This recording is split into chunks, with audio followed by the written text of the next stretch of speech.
Dalam rangka memperingati Hari Jadi Kecamatan Kemang yang ke-27, pemerintah Kecamatan Kemang, Kabupaten Bogor menggelar berbagai rangkaian kegiatan perlombaan, seperti festival dongdang, turnamen sepak bola antar desa, dan berbagai kegiatan lomba lainnya.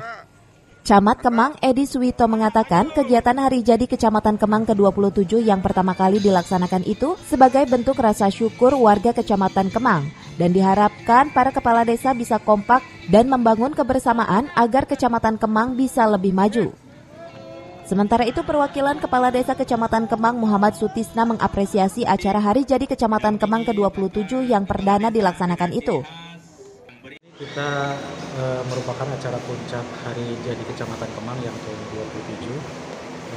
Kami mencoba membangun bersama dengan para kepala desa untuk membangun kebersamaan, termasuk rasa memiliki Kecamatan Kemang ke depan dalam rangka mengawal pembangunan di Kecamatan Kemang.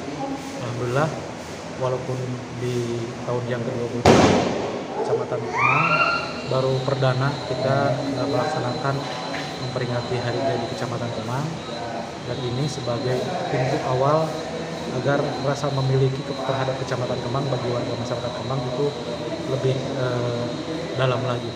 Ini adalah hari yang sangat spesial, terutama di Kecamatan Kemang, karena baru hari ini, selama kurun waktu yang sudah puluhan tahun, hari ini Kecamatan Kemang melaksanakan hari jadinya yang ke-27, yang dimana di Kecamatan Kemang saat ini dijabat oleh yaitu Bapak Edi Suwito sebagai camatan. Hanya baru beliaulah yang melaksanakan Hari Jadi Kecamatan Kemang. Dan kami mewakili daripada masyarakat, terutama Desa Pondok Kuning dan wilayah Kecamatan Kemang ini sangat bangga dan mengapresiasi atas pelaksanaan kegiatan yang dilaksanakan pada hari ini. Dan yang paling luar biasa adalah kekompakan dari semua rekan-rekan kepala desa dan begitu juga kelurahan, yang dimana instruksi yang sangat mendadak ataupun mepet waktu harinya, dan ini terbukti daripada keguyuban daripada rekan-rekan kepala desa, yaitu membawa semua tumpeng dan lain-lain, dan juga membawa daripada perwakilan masyarakat yang ada di wilayah desa masing-masing. Dari Kemang, Kabupaten Bogor, Suhanda Abrizi melaporkan.